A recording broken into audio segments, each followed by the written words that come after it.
Promotional support is also provided by Hippocampus Magazine. Its 2018 Remember in November contest for creative nonfiction is open for submissions until July 15th. This annual contest has a grand prize of $1,000 and publication for all finalists. That's awesome. Visit hippocampusmagazine.com for details. Hippocampus Magazine, memorable creative nonfiction. Let's do the show. Here we go again. Welcome to the Creative Nonfiction Podcast, the show where I speak to the best artists about telling true stories. I'm your host, Brendan O'Mara. Hey. I gotta say right up top that there's been some serious issues with my hosting.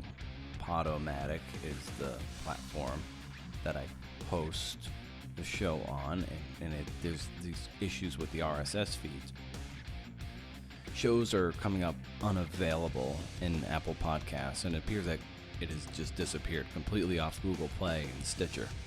Podomatic says they're on it, but it's been over 3 days with no improvement.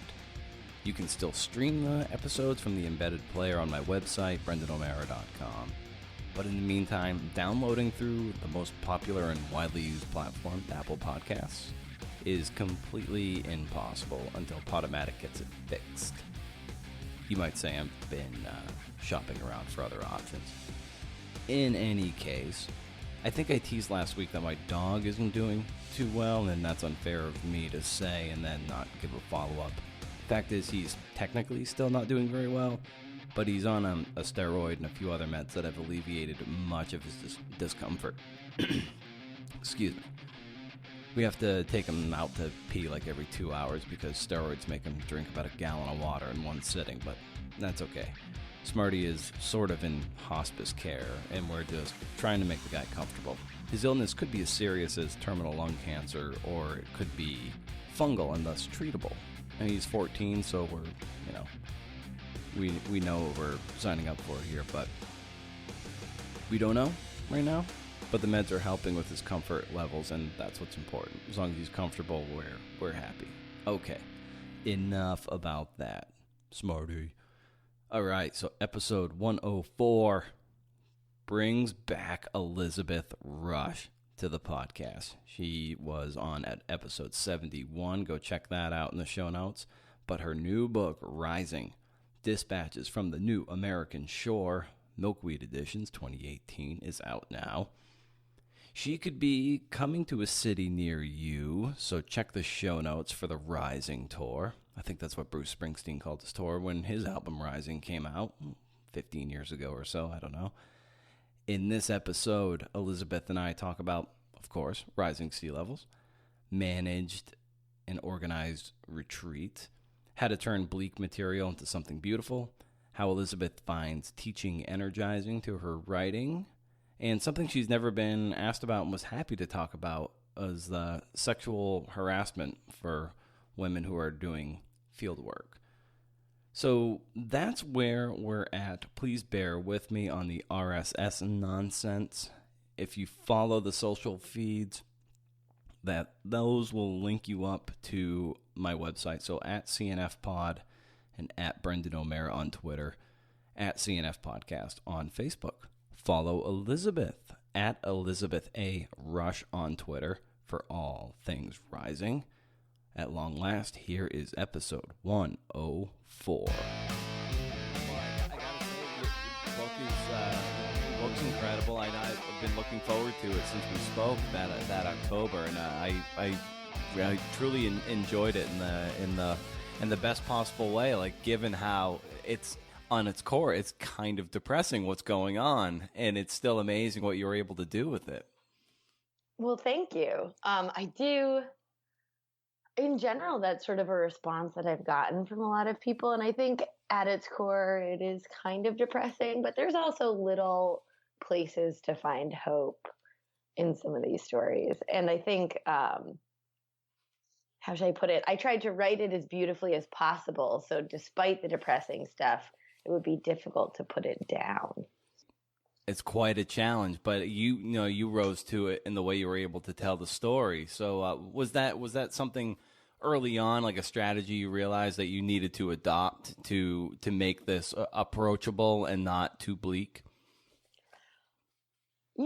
So before I wrote Rising, I did some more like straightforward journalism on sea level rise. One of the first pieces I did was for an online magazine called Urban Omnibus that's really all about like architecture and design, in particular in New York City. And some of the earliest writing I did on the book was reporting for them on Staten Island. And so I wrote this long article that ended up actually winning an award, the Association of Science Writers Award, um, a couple years ago. And I really was pleased with how the article turned out. But that being said, I started doing some other straight sort of journalism on sea level rise. And about a year and a half into sort of covering that beat, I felt like fatigued by the language of like public policy and the very specific, like hard science language that often surrounds this phenomenon. And so I applied for and got this amazing fellowship that allowed me to teach at Bates College one class a semester for 2 years. And that was really like winning the lottery because that gave me time to write and write in a way that was um, essentially not making me money immediately. Like I got my salary from teaching, but I didn't have to teach that much. And then I got to sink into the writing of Rising. And I essentially was like, all right, I'm going to tell the story of these coastal communities, some of which I've already reported on, but I want to do it with lyric language. I want to write the story in such a way that's like, hopefully leans more towards the literary.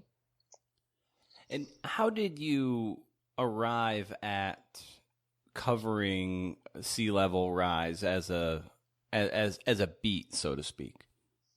That's a long, circuitous story, but essentially, I graduated from Reed College with a BA in English, and I wrote a creative thesis.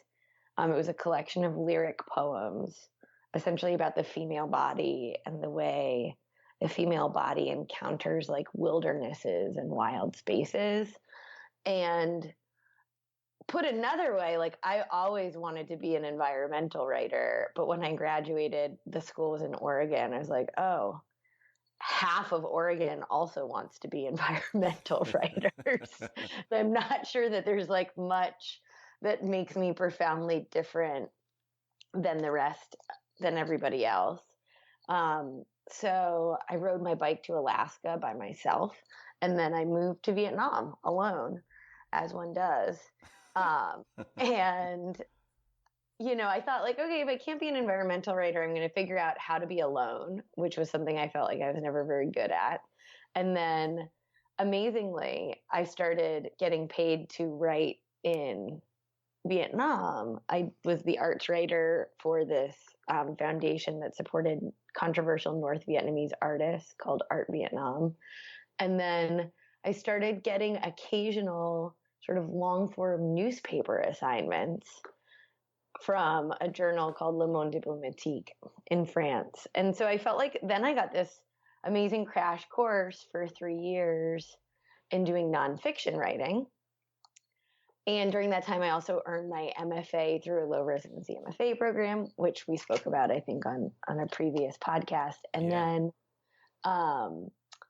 when I moved to New York City, I kept writing about Asia and had to travel back to Asia somewhat frequently. And I was very aware that it was possible that I'd get sort of like pigeonholed as a person who only writes about Southeast Asia. And so I kind of knew that my chance to pivot and to define myself in the genre that I wanted to write in was that moment. And so I started writing about sea level rise. Sandy happened shortly thereafter. I had just been in India and Bangladesh and had seen the impact of sea level rise in Bangladesh really tangibly firsthand. And that felt like a something that was newsy that I could write about and get paid for, but that also really satiated my desire to write about human beings and the environment. In a similar sense of being afraid to be pigeonholed as a writer covering a lot of Southeast Asia, do you feel a similar sense of worry about being typecast, so to speak, as someone who only writes about sea level rise? So, not in the same way. One, because it's much closer to the initial set of like interests that have always driven who I read and what I read. That being said, well, and on top of that, I guess I should add that I just found out that I will be going to Antarctica next year with the National Science Foundation. Wow. On this boat that's going to study the Thwaites Glacier, which is has been nicknamed by the news media the Doomsday Glacier, and is sort of described as the cork to the West Antarctic ice sheet. And if it pops, or the rate at which it pops, will determine how much sea level rise we have and when. It's really tied fundamentally to the future of rising seas and the rate at which they're happening. So I think that is probably the next book, and I'm really excited about it. Cool. Beyond that, I don't know. It's like hard to imagine continuing to cover sea level rise and getting an even better story than A Journey to Antarctica to write about, but who knows?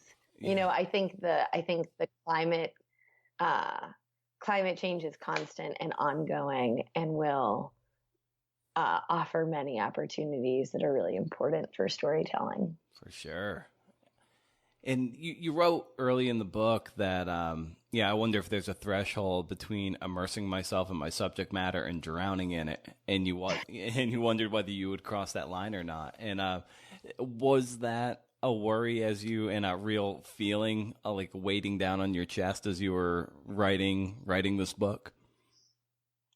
I remember I think it was 2 summers ago. I was in the middle of my 2 years at Bates College, and I decided that I wanted to teach a class in the fall on climate change fiction. A lot of my nonfiction writing friends have also started to write speculative fiction in this genre. Some people call it cli-fi. I'm not sure if it's so close to science fiction that it deserves exactly that term, but let's use it because everyone uses it. I decided I wanted to teach a class on cli-fi. And what cli-fi does really well, I think, as a genre, is it allows writers to imagine themselves into the shoes, into the positions of people who are fundamentally being changed by climate change. So I always say climate change is slow moving, incredibly place-based. It's about something like the late arrival of ice in the lake. It's about the slow drop in the aquifer and the loss of arable land. The average American moves once every 4 years, and so those changes are actually really hard for us to perceive. And I think cli-fi as a genre allows us to imagine ourselves into the position of those kinds of people, those people that are being fundamentally changed by climate change. And so I was really excited to teach this class. That also meant spending most of my summer reading cli-fi books. And there was a moment where I would describe it as sort of like probably the darkest place that I reached while writing this book. I think I said to my husband, I was like, I need to take a break from reading these books, because they're, profoundly disturbing. You have huge migrations and racial violence and sexual violence that's precipitated because so many more people have been made vulnerable by changes in the climate. And it also that experience, I think, changed how I decided to teach that class. I started to also look for cli-fi that presented like possible new world orders. So Kim Stanley Robinson's New York 2140 is a good example. It sort of in a sly and subtle way about the overthrow of capitalism. It's also really long. It's like 700 pages long. But yeah, there were moments. There were moments that were difficult, but I think in equal measure, seeing coastal communities also rise to this challenge firsthand, seeing them come together, start grassroots movements to advocate for better flood infrastructure or advocate for federal help to retreat from shifting shores. That also, those small stories sort of buoyed me through the process. Yeah, the specifically the rallying around on Staten Island, that retreat, that particular retreat, and then the way you described the bulldozers taking the houses down like praying mantises, and then the wooden stake going in the ground of a former plot of land, a former home that was abandoned by, abandoned's kind of the wrong word, but the idea, purposefully left behind. Yes, there we go. Purposely left behind. It almost had this post-apocalyptic kind of feel too, like people are feeling the crunch of the water and they're moving inward, and it's probably something that really struck you and surprised you in your reporting as you were going through this process. Yeah, I mean, this was a community, I would describe them as sort of like right-leaning, working class, would on paper seem to be the least likely to participate in a really progressive climate change adaptation strategy called managed retreat, essentially where the federal or state government comes in. As you mentioned, they offer pre-storm prices for their homes. And then the homeowners sell the homes to the government. The government's responsible for knocking them all over, removing all the infrastructure, and then helping the land return to nature so that it can act as a buffer in the next storm. And when I say return to nature in this context, I specifically mean like helping the tidal wetlands come back, because tidal wetlands are a really great buffer for us to have in big storm events. They help slow down the storm surges, and they can hold and retain a lot of water. That community was one of the first that I reported on, and that also means that I've just had the incredible good luck. I don't know if that's the right word.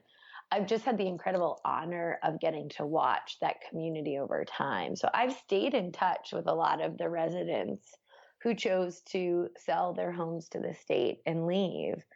And many of them relocated in Staten Island. The city of New York gave them a 5% bonus if they'd stay within the 5 boroughs, because the city didn't want to lose the property tax value. Mm-hmm. So next weekend, for instance, I'm going down to New York City, and I'm visiting with Nicole Montalto, whose story appears in the book. She lost her father during Hurricane Sandy, and she moved about 2.5 miles, 3 miles inland. She's up on a hill in Stapleton Heights, and she and her husband just had a baby that they named after her deceased father.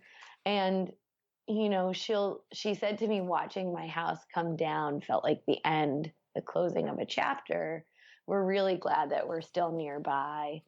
We get to keep many of our friends and our relationship to the place itself, but in a slightly different location. So that community has just been really fascinating to watch. And I think in some ways, the further we get out from the storm, and the greater distance they have from the trauma that was the storm, the happier they are that they did decide to leave and start over somewhere else. It's fascinating. Yeah. And you made a good point earlier about how wetlands they're very important ecosystems as a buffer, especially for storms. They're natural filtration systems.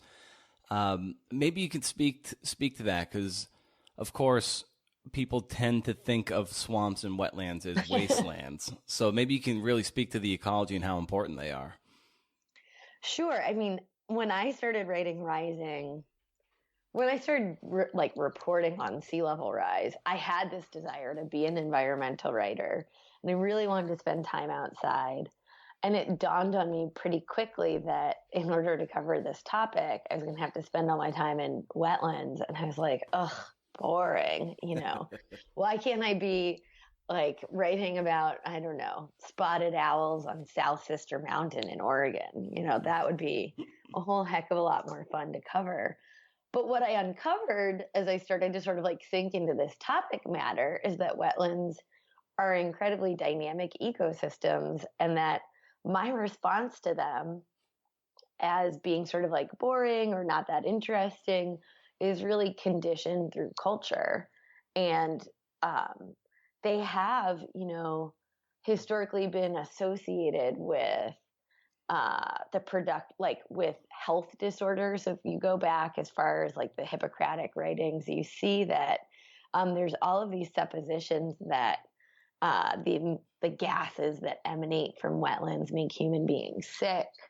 And in part, I mean, there's probably some kind of thread of scientific truth there, because they do tend to be breeding grounds for mosquitoes, and we know that there's a lot of mosquito-borne disease. But I also don't think they deserve the bad rep that they get. They're also, I hope I get this right, they cover something like 5% of the Earth's surface, and they store almost a quarter of the carbon that's stored in the soil.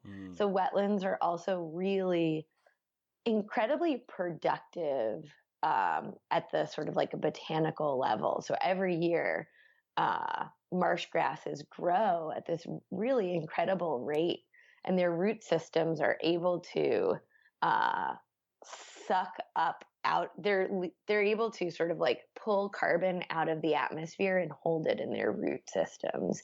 And so not only are they amazing carbon storage sites, as they start to drown with sea level rise, they're beginning to release some of those gases back into the atmosphere, making them sort of huge sites of CO2 and methane production. So they're really dynamic, and they're really great at storing all the gases that we don't want to have in the atmosphere.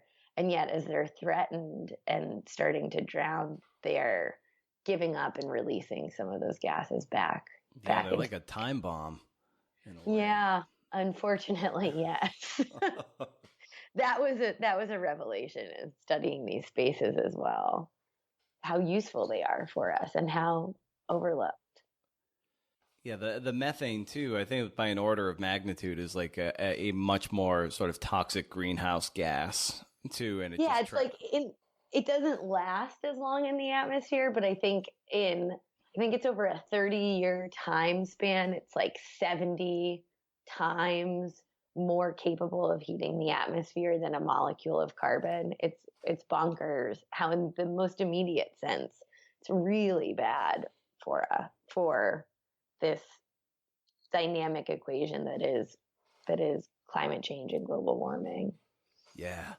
And there was an instant in the book too where you were speaking with Alvin, and you were pressing him for details about his experience, and you admit this kind of moment of guilt as you're kind of prying into his life in very sensitive ways, and that's kind of the nature of this whole story and this whole book you've written, where you talk to a lot of these people. By its very nature, it's pretty sensitive.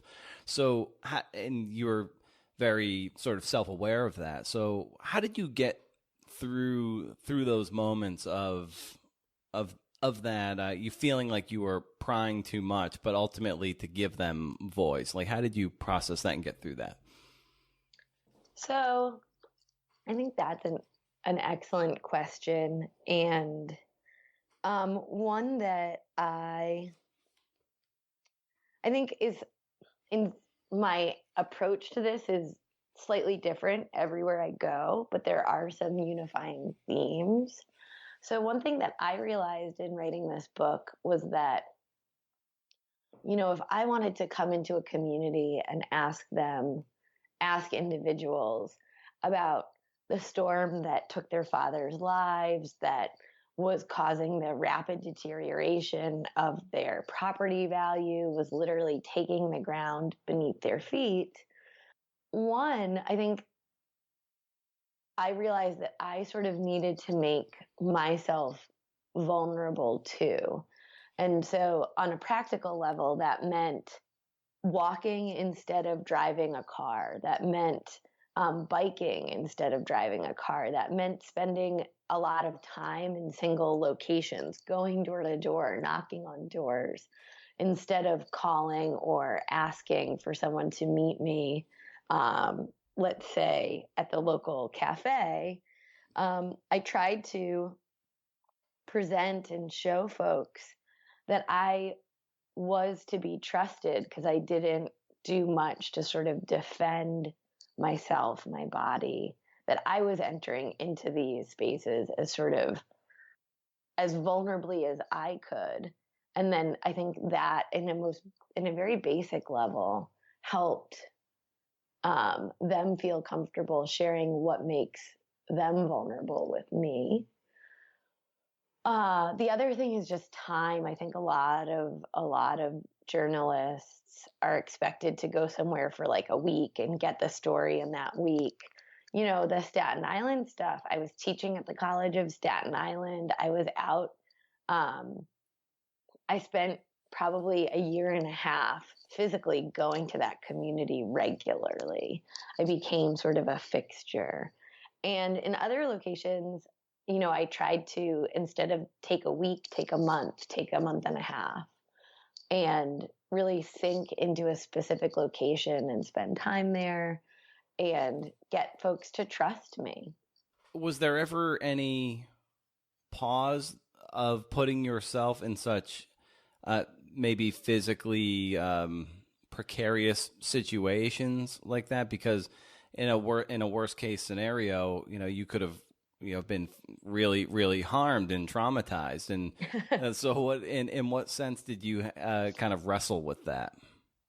Yeah, I mean, absolutely. I think as a female journalist going door to door, knocking on strangers' doors, um, I always felt that my safety was a concern. And I think on the one hand, over the years, I mean, this is like an approach to writing creative nonfiction that I've used not just with Rising, but with other projects. And I think on the one hand, I've gotten pretty good at trusting my instinct, which is, of course, not always the most useful bit of advice to hear, probably, because everyone's relationship to their own instinct is different. There are also just sort of basic precautionary measures, like this maybe sounds a bit, I treated it sort of like I would treat going hiking or backpacking by myself. So you always let someone know where you're going. You always let them know when you expect to be back.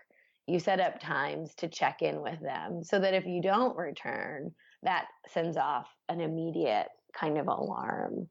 And also with the door knocking, going door to door, I would tend to try to analyze the situation on someone's porch, not enter their house until I felt like I had a bit of a read on who they were and what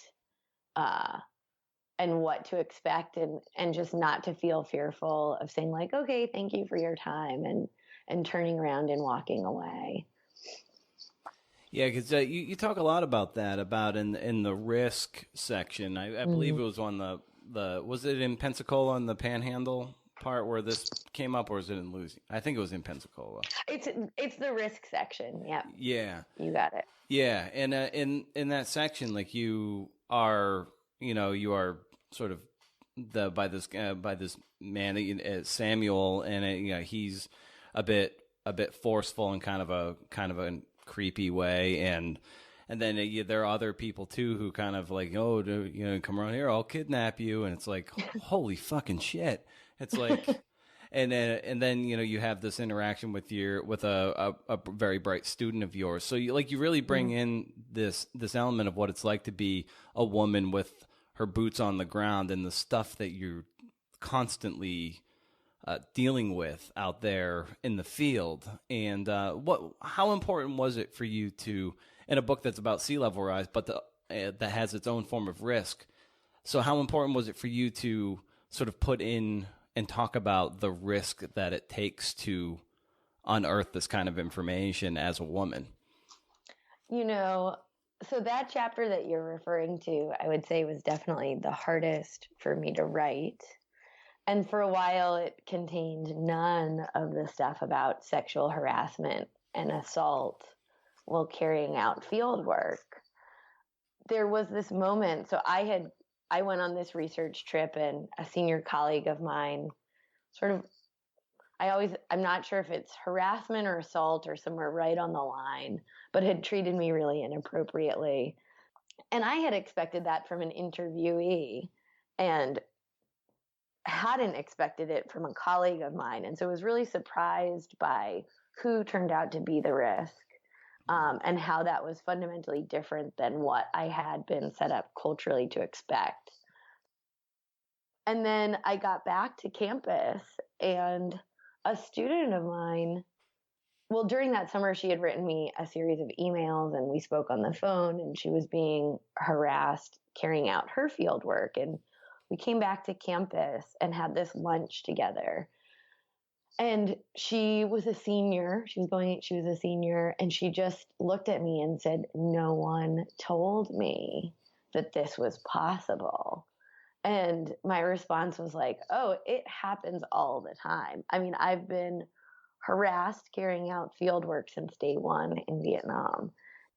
And it was sort of an eye-opening moment to realize that we could be training creative nonfiction writers, female creative nonfiction writers, that we could be training female anthropologists, and never even bring up that their gender might make them vulnerable, and that would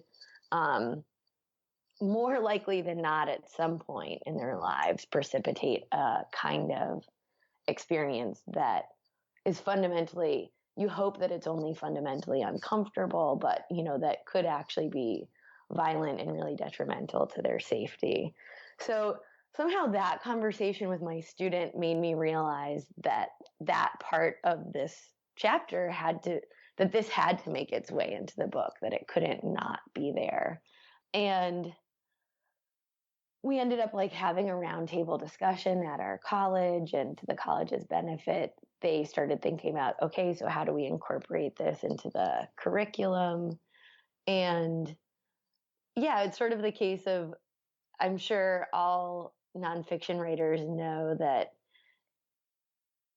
the process of writing is sort of like you watch your thinking unfold, and you don't necessarily know where a project's going to carry you. So when I started that chapter, I didn't know that it would essentially create a parallel between the kinds of vulnerability that low-income communities of color face along the coast, and the kinds of vulnerability that women carrying out field research face. But there it is. Over time, it refused to be anything else. Yeah, is that something, like you said, you had this round table and with women, young women, to kind of let them sort of know that this is a reality. Is this something that you've consciously started to fold into your curriculum too, as like a workplace hazard, that if you're going to be doing field work, this is what you're going to unfortunately be approached with? Yeah, I mean, I absolutely make it part of the discussion in my class, especially when I teach courses where I ask students to go out and conduct interviews and to do field work. There's a great essay by Gia Tolentino in the New Yorker that came out sort of right as the Harvey Weinstein story was breaking. And it was also just about how fundamentally sexual harassment can sort of twist a woman's idea of herself. So, you thought your senior colleague was taking interest in your writing because they really liked your writing, and you found out that really it was a sort of step toward sexual harassment or part of sexual harassment and opportunism because they might hold the keys to your future in some sense. And so then you start to doubt not only them and their motivations, but also the quality of your own work. And that was sort of the most heartbreaking thing for me to see with my student was that, this experience made her think less about the incredible work that she was doing. And so we talk about physical safety. We talk about, tactics to employ in the field in my class, sort of what we were talking about, create check-in times and dress really conservatively and get business cards.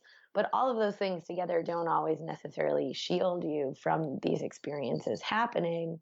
So also, how do you think about and not allow as best you can your self-esteem and your esteem and your idea of your own work to be tarnished when your physical body is treated inappropriately?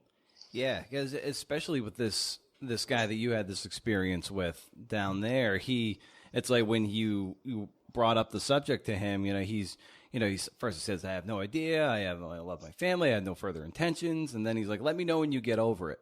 So it's like he totally like put the frickin' blame on you, and then from there you weren't allowed to present at this thing you were hoping to present at this National Academy of the Sciences. You didn't take another fellowship. You don't co-author an article you think you're going to write. And all of a sudden, it's like you had to take all the baggage for this guy's carelessness. And so, that's kind of the shitty aspect of this, too. Absolutely. I mean, the bottom line is that I have the power to say, no, I don't want to have a professional relationship with you. And that felt really important and really good to my long-term sort of personal sanity, but that's not without repercussions. And it's true that he would continue to contact me for about a year with different opportunities. Oh, essentially, are you over it yet? You can come do this thing with me. And so I just said, no, no, no, again and again. And it felt like, I felt like I had this book contract. I felt like I was at a point in my career where I could say no and I could walk away from some opportunities and that wouldn't feel like total career suicide. But that also felt like a place that I had arrived at after 10 years of work. And so I think what's also really particularly damaging about these experiences is when you're earlier on in your career and you feel like, okay, I really need to take advantage of this contact. I need to pursue the opportunities presented here because that could be a really big break for me. That being said, I think we're also getting to this moment where there are more women editors, there are more women in senior positions or genderqueer people in senior positions that can help and usher in and create opportunities for young women and genderqueer people because the more sort of diverse the gatekeepers, the more opportunities you can have to pass through those gates without having to face this kind of discrimination. Yeah. So an important part of the book too was you gave not only you don't only profile people and sort of tell their stories in that sort of in your own narrative voice. You actually just kind of transcribe some of the conversations that they have and some of that with Nicole Montalto, right? That's a tongue tie yes. for me. Her story is particularly gripping and tragic, and there are others too. And I wondered, what made you want to, instead of you telling that story, what made you want to just give them the microphone? I mean, I think my experience with Nicole was the moment that really created that space for me to even think about. I call them testimonies. Monologues is also a great term, to have the folks who are living through these changes speak for themselves about sort of the moment that woke them up to sea level rise and the actions that they took as a result. I met Nicole Montalto. She lived in Oakwood Beach, Staten Island, that community that was coming together and asking the state to purchase and demolish their homes. I had been probably reporting on that community for 6 months, 8 months when I finally met her. I had spent a lot of time with her Aunt Patty, and her Aunt Patty invited me to the 2-year anniversary of her brother's death, Leonard Montalto. Leonard died during Hurricane Sandy. And so I went to this sort of like celebration of life ceremony at Patty's house and met Nicole there. And she just pulled me aside, sat me down in the guest bedroom and said, you know, you're writing a book. I want to tell you this story. And she told me essentially the story of the night of Hurricane Sandy. She and her father were in their home together in Oakwood Beach, and she flees. Her father tells her to leave, and then for about 2 days after, they can't find him, and eventually they discover his drowned body in the basement. And listening to her tell the story, I just thought, what else? There's nothing I can do. There's no essaying that would make this story any more impactful. It had such an impact on me listening to her. And I felt sort of a great intimacy. She really opened herself up to tell me this story. And I felt that, you know, my readers would understand how profound this experience was by hearing it in her own words. And then I think it was, you know, like a couple months later, my best friend, in fact, handed me a book called Voices from Chernobyl that very much uses this style of storytelling called testimony. It's a woman named Svetlana Alexievich, and she interviews over 500 people over a 10-year period who lived in and around the Chernobyl power plant when it exploded. And that book is just a collection only of their voices, of their experience with the actual events and then the aftermath. And so when I dug into that book, I realized that I could actually just transcribe what Nicole had said and put it in the book fairly unmediated. So that was a real revelation, and I'm really glad. I think there's 7 testimonies in all in Rising, and I think they're really key. Yeah. What did this project teach you about the sort of the helicopter style journalism versus more anthropological approach? Well, I've always preferred more time in one space. And I've always preferred, you know, time to make the prose as beautiful as possible, as compelling as possible. And I think that, you know, goes back to my roots as a poet. I also know that that approach to writing nonfiction, I think, is part of what we've lost as newspapers struggle to keep their doors open. Sending someone to go on a 2-month-long reporting trip is costly for the newspaper. So I think in some ways writing Rising very much sort of falls into line with the approach to creative nonfiction that I've always had. And it also was sort of about figuring out, how do you do that in the absence of a contract or a job with a newspaper to create a long form story? And so for me, part of it is also, taking a teaching job and teaching at the college level, 8 months out of the year, but then you have these 4 months in which you're still getting paid if you have a full-time job, and then you can go immerse yourself in a community, should that be what you want to do. Mm. Yeah, that's something John McPhee does. Yeah, I think he calls it like his crop rotation. So Yeah, it's also nice to like actually spend time with human beings in the classroom. I feel like some writers can spend a lot of time slaving over a text and never really see what it does once they release it into the world. But with students in the classroom, you see their growth and evolution, and it's always really stunning and deeply rewarding. So yeah, it makes me feel like my life has a specific purpose too, which is nice. do you find that teaching actually energizes your capacity to be a better writer? Absolutely. Also, because I mean, on the one hand, it just makes me have to stay really contemporary. So I've been teaching a version of the same creative nonfiction class for 6 years, and I have a sabbatical coming up next year.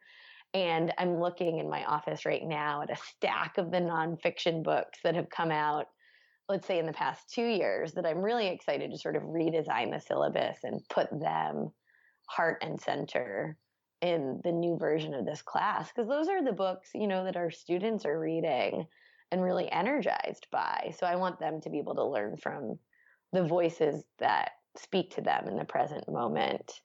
Um, yeah, it keeps me sort of contemporary. It also just like teaching is nerve wracking, and your students are ready to make all different kinds of judgments about you at any given moment. So I think it also makes you sort of like stay abreast with contemporary discussions around like how do you write about racism or sexism on the page. I think that conversation has fundamentally evolved in the past like 2 years. What does it mean to be a white writer writing about a community of color, and how can you do that in a way that doesn't feel exploitative, and that also might be like self-aware of the privilege that it is to be able to come in and visit from the outside and you know, pass into this community and then be able to leave just as easily. Those conversations have all changed fundamentally in the past year or two. And I think if I didn't have students asking me questions about it, I wouldn't necessarily be automatically as up to date. So they help me stay fresh. Yeah, that's a big element of the book too. Is you having to go into these the lower income communities where there are people of color, lower income, and yeah, there are these elements where you're coming in and you know that you can leave, and so how did you navigate those sort of that tension of being able to handle their stories responsibly as you did, wonderfully done, of course. So how did you navigate that tension?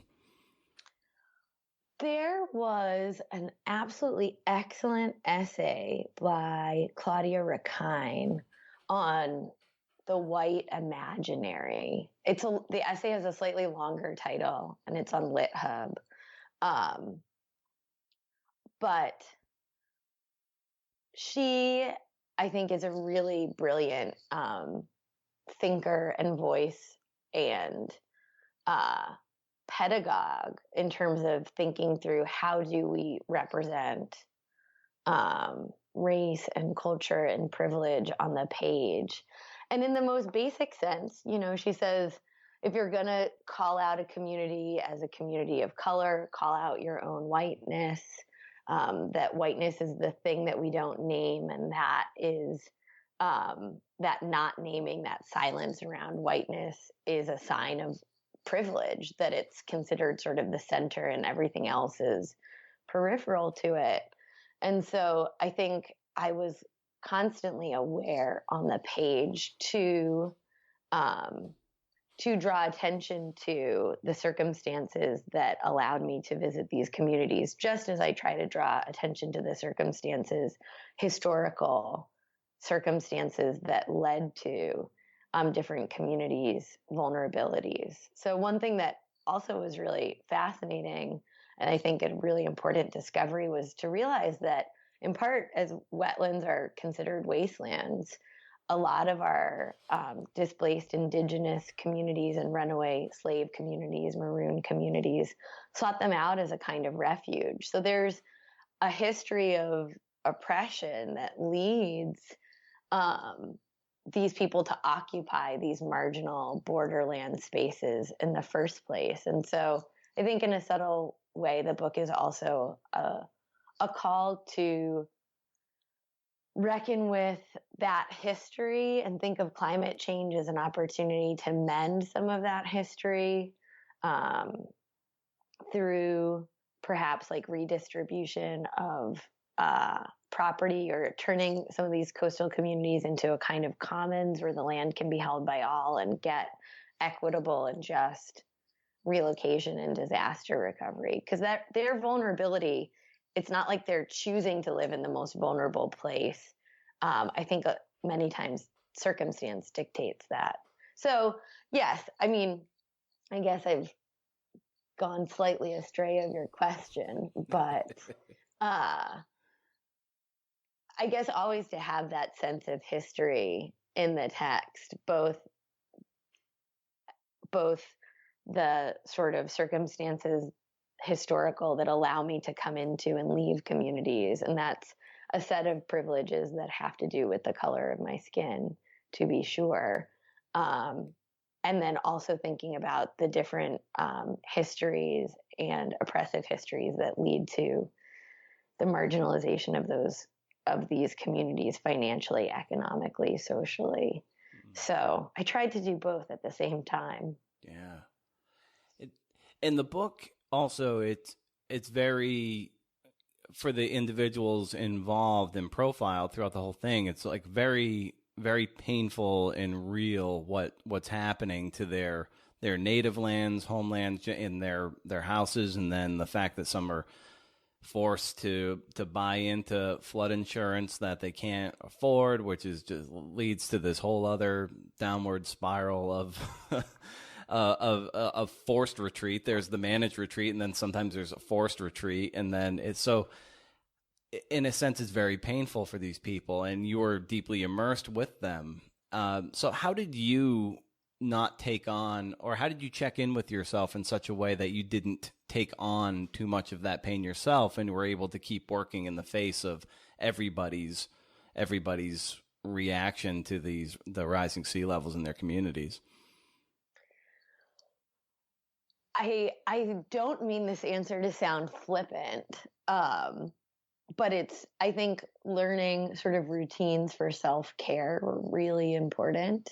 So I know that I get energized, and that sort of whatever chemistry is happening in my brain gets righted through regular exercise.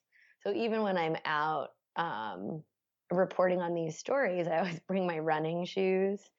And, I have very visceral memories of waking up at 6 a.m. and running in the Louisiana Bayou, waking up at 6 a.m. and running in Pensacola.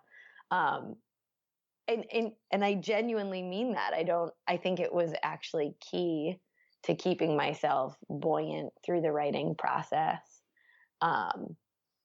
Yeah, I don't think that's flippant at all. Like that's kind of what I was hoping you would get at too, is that there are these self-care things that are every bit as important as getting out there and doing the work. But like you do have to do some, whatever it is, to check in with yourself, whether that's meditation or exercise, which, a long run can be both meditative and physically exhilarating and exhausting. So yeah, these are important things, I think, that a lot of artists and writers don't necessarily check that box. It's real important to be able to get the work done. Yeah, like I don't know. There's always this like idea of the writer as like a hard drinking person who stays up till the wee hours drinking whiskey. I think if I did that, I would have like crumbled in week 2 of writing this book. Like the hangover the next day would just be so debilitating and depressing that I would probably have like thrown in the towel. Yeah, for sure.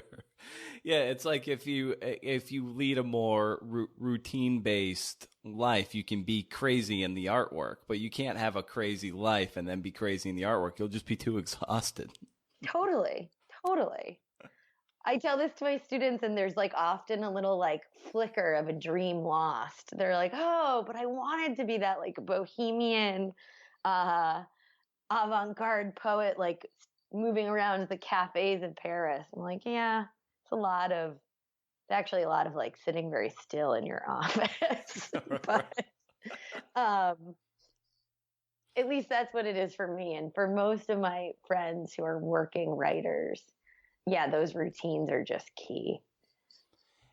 How do you have a conversation about climate change or sea level rise with someone who might not be buying into it completely?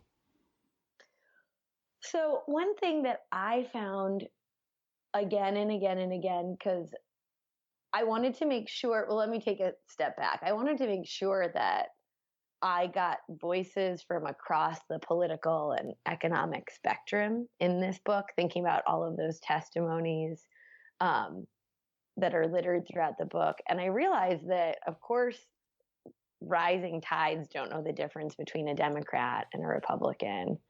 And so when I would work in, right-leaning communities, I think the first step for me was to sort of check my discourse at the door, especially if you have a right-leaning community that's far from Washington, that's far from the center of political power. Climate change as a term sounds like a very violent term. It takes their physical lived experience and turns it into a political discussion. And I think that they often feel sort of very resistant to that discourse. It's discourse that's often sort of exclusionary of the real difficulty of their lived experience. So I would start the conversation by sort of saying, tell me about how the environment has been changing. Are you flooding worse? What's the flooding like? And so to sort of try to not use the terms as dictated by the political left to talk about these things, but to let them speak to me of their own experience. And then what was really fascinating was also to have, as you start to enter into these conversations with people, and I think as soon as they feel like you're not trying to sort of dictate the shape of the conversation, I would often not necessarily talk about climate change in the abstract, but I'd say, hey, did you know, if I'm talking to folks in Louisiana that are thinking about retreating, did you know that there's a community in Staten Island that is already in the middle of the managed retreat process? And this is what they're doing. And this is the flooding they're facing. And to act as a conduit for personal stories from other locations in the country, I think that helping residents find common ground amongst other people all over the United States was really important. And I would say that many folks might be resistant to the terms climate change, but they're not necessarily resistant to the fact that they know they're flooding worse and worse year after year. They know the environment is changing. When they hear that other people like themselves are in very similar circumstances, I think they start to become a little bit less resistant to the idea that this is a story that's playing out on a global level and that there are responsible ways of responding to it. Did you find at all in your reporting and your research of people willing to make certain lifestyle changes that would, contribute positively to, less carbon emissions, et cetera, or are people still kind of reluctant to make those life changes that negatively affect the environment? Well, let me say one thing first. I think 10 or 15 years ago, um, there was a belief. I remember at my college, they had little signs by the light switches that said something like "Turn off a light, save a fish." And we were in the Pacific Northwest, and that translated to, if you use less electricity, we're going to have less um, hydrological dams for energy production. And so I think, 10, 15 years ago, there was this belief that individual lifestyle changes and choices could fundamentally change and have a positive impact on climate change. And I'm not entirely sure that we're in that moment any longer. I think that they're really key for um, sending messages to the utilities, for instance, that we might use less electricity, or the choice to purchase an electric vehicle, that there's going to be more electric vehicle development as a result of consumer interest in electric vehicles. But I also think fundamentally, um, we're not going to be able to get out of this predicament by consuming differently. And that there has to also be a movement towards carbon tax, towards, actually keeping these fossil fuels in the ground. And I think we are seeing those stories play out as well. So I think I personally am a little bit skeptical of the uh, changes in individual consumer choice as a way of sort of fundamentally advert, moving away from some of the worst possible futures that climate change could precipitate. That being said, do individuals across this country make those choices all the time? Absolutely. And I do think that that's positive. There's research that shows that we're more likely to make healthy environmental decisions when people around us are doing the same thing, that it's sort of like I don't know, like what happens at the schoolyard. You just want to fit in. So I think it really depends on the dynamics of the community. But for instance, I mean, are people willing to give up their homes to let wetlands come back and then act as a buffer for inland communities in the storms to come? Absolutely. And I think there is hope in that. Yeah, predicated that nothing else got built on that land too. That was the real catch of that. That was super surprising to me. Absolutely. That a lot of communities said, we'll do it. We'll sell our homes to the state, but only if it doesn't get redeveloped. And there is talk of changing that law so that you could redevelop land that is slated and is bought out through the Hazard Mitigation Grant Program. And there's actually been tremendous pushback from flood survivors around the country on that proposed change to disaster recovery policy. Oh man, that's disheartening. That they would the memory of Sandy, which is only 6 years old, would be so short that that program, they would already start thinking of ways that they can redevelop that land. That sounds maddening. Yeah, and I mean, I think that it's actually, in particular in the context of Harvey and under the Trump administration, there's so much low-lying land in Houston that's been developed within the floodplain. And there's also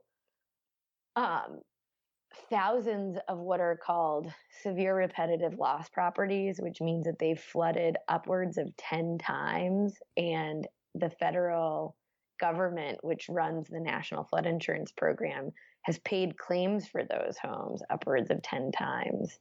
And there's this huge discussion. So what do you do? Law right now requires that you rebuild in place.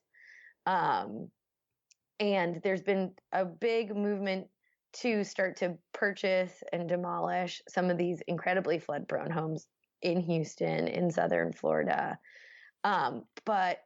And I think that's a really important idea. There's also been pushback from developers who say, well, we could develop to new flood standards in the floodplain. And that's fine, they could, but then who's going to pay for when that street is underwater in the future? And who's going to pay to repair all the utilities that those homes depend upon? So it is disheartening, but I think it's also that's a particular product, I imagine, of this administration.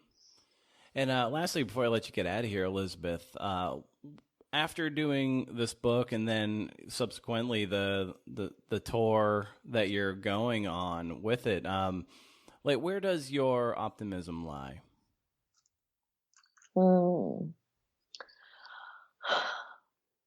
My optimism, I get it sort of from two places. One, I think, speaks to the way in which, if your life is regularly, fundamentally being impacted by climate change, you don't have a choice any longer to look away. And I think we've spent a lot of the past decade being sort of scared of this phenomenon, but not wanting to engage in it in any real or immediate sense, and having the privilege to do so. But last September, 1 in 10 Americans, U.S. citizens, was living in a county with a disaster declaration. And that was largely because of how devastating the hurricane season was. Experts say that this hurricane season is likely to be equally devastating. And so I think that as more and more of us are made vulnerable by climate change, we have no choice but to deal with it and rise to the occasion that it presents. I think there are, across the country and across the world, incredible movements driven by indigenous groups to keep fossil fuels in the ground. And I think that we are certainly starting to see coalitions of flood victims forming. There's a very cool new advocacy group called Flood Forum USA. That's a nationwide advocacy group that connects flood victims with hydrologists and planners to help them advocate at a local level for equitable disaster recovery and infrastructure to help them weather the future storms that are getting worse year after year. So I think that climate change presents a chance for us to come together and advocate for more equitable development practices and disaster recovery practices. That's a source of optimism. And also, in this very strange way, when your life, I think that many of us live fundamentally divorced from the environment. We spend a lot of our lives sort of looking at computer screens that are 16 inches in front of our faces. And as climate change starts to warp and shift the weave of our day-to-day lives, I think that it's also demanding that we pay more attention, period, to the environment and just how fundamentally we human beings are dependent upon and interwoven into the health of this planet. And I think that's sort of a source of optimism too, that it's reawakening a kind of environmental awareness amongst people who might not have otherwise had it. So that's a source of hope as well. Fantastic. Well, Elizabeth, thank you so much for carving out this time to talk about your lovely book. And also just best of luck with it, and best of luck with the tour. You're going to be all over the country. So it's pretty exciting. Thank you, Brendan. And yes, absolutely. Just a shout out to the Rising Book Tour. We're doing, 24 cities up and down the East and West Coast. So where can people find out about those tour dates? If you go to my website, elizabethrush.net, and click on the events tab, you'll find them. Nice. Awesome. Awesome. Well, always a pleasure. I can't wait to speak to you again about your wonderful work, Elizabeth. But in the meantime, best of luck with the tour, and we'll be in touch. Thanks very much, Brendan. Thanks for having me. You got it. Take care. Take care. Thanks to Elizabeth, and thanks to our promotional sponsor, Hippocampus Magazine. If you made it this far, I suspect you like the show and want to help out. Would you mind leaving an honest review on Apple Podcasts? That helps with validation and visibility. Let's try and get to 100. We're 57 ratings away at the moment.